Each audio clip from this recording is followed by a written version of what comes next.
పండుమిరపకాయల చట్నీ పెట్టి చూపిస్తున్నాను. 1/2 కేజీ పండుమిరపకాయలు తీసుకొని తొడిమలు తీసి కడిగి పక్కకు పెట్టుకున్నాను. 1/2 కేజీ చింతపండు వేస్తే కారం ఉండదన్నమాట. చింతపండు మిక్సీ గిన్నె తీసుకొని అందులోకి వేసేసి చింతపండు, మిరపకాయలు, ఉప్పు తగినంత వేసుకోవాలన్నమాట. కొంచెం ఎక్కువనే వేసుకోవాలి, ఎందుకంటే ఇది నిల్వ ఉండాలి కదా, అందు గురించి అనమాట. 1 కప్పు వేసిన అనమాట నేను. 1 కప్పు ఉప్పు వేసుకున్నాను. ఉప్పు వేసుకొని మిక్సీ పట్టుకున్నాను. మిక్సీ మెత్తగా పేస్ట్ లాగా ఇట్లా కావాలన్నమాట. చూడండి, ఈ విధంగా కావాలి.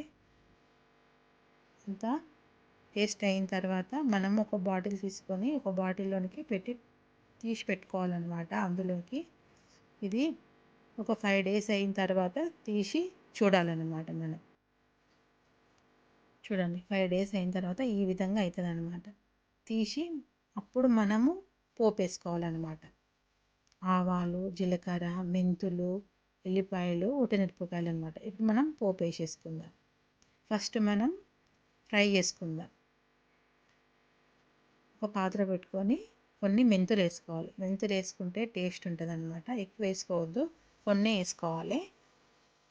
1 స్పూన్ ఆవాలు, 1 స్పూన్ జీలకర్ర వేసేసుకొని మంచిగా ఫ్రై చేసుకోవాలి. పచ్చివాసన అంతా పోయే వరకు ఫ్రై చేసుకోవాలి. ఫ్రై చేసుకున్న తర్వాత మనము కొంచెం చల్లారిన తర్వాత మిక్సీ పట్టుకోవాలి. మిక్సీ పట్టుకొని ఇట్లా మెత్తగా పౌడర్ లాగా చేసుకోవాలన్నమాట. చేసుకొని ఇప్పుడు మనం పోపు వేసేసుకుందాం. తగినంత ఆయిల్ పోసుకుందాము.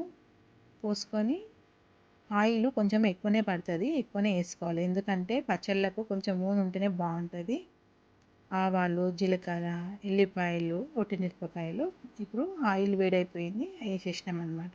అన్నీ వేసేసుకొని ఫ్రై చేసుకొని ఇప్పుడు మనం మిక్సీ పట్టుకుంది ఉన్నది కదా, ఆ పౌడర్ కూడా ఇందులోకి వేసేసుకోవాలి. కొంచెం పసుపు వేసుకోవాలి. పసుపు మనం అప్పుడు వేసుకోలేదు కదా మిక్సీ పట్టేటప్పుడు, ఇప్పుడు ఇందులో ఆయిల్లోనే వేసినాను అనమాట. ఇప్పుడు అన్నీ వేసేసుకొని ఆ పౌడరు మెంతులు, జీలకర్ర పొడి, మెంతుల పొడి ఆయిల్ వేస్తే కొంచెం టేస్ట్ ఉంటుంది అనమాట. పేస్ట్ కూడా వేయచ్చు, పేస్ట్లో కూడా వేయచ్చు, ఆయిల్లో కూడా వేస్తే ఇంకా బాగుంటుంది అనమాట. నేను అందుకే ఆయిల్లో వేసినాను.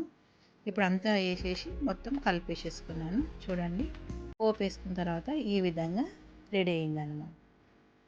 ఇది దోశలో కూడా మనం దోశ వేసుకుంటే దోశ పైన కూడా పెట్టుకోవచ్చు. చపాతీలోనికి తినొచ్చు, బయట అన్నంలో తినొచ్చు, దేంట్లో అయినా తినొచ్చు. ఇది 1 year పాటు నిల్వ ఉంటుంది అనమాట. ఏం ఖరాబ్ కాదు. మనం బయటనే పెట్టొచ్చు, ఫ్రిడ్జ్ అవసరం లేదు. చూడండి, నేను చేసిన పండుమిరపకాయల చట్నీ మీకు నచ్చిందా? నచ్చితే లైక్ చేయండి, షేర్ చేయండి, సబ్స్క్రైబ్ చేయండి, పక్కన ఉన్న బెల్ ఐకాన్ క్లిక్ చేయండి.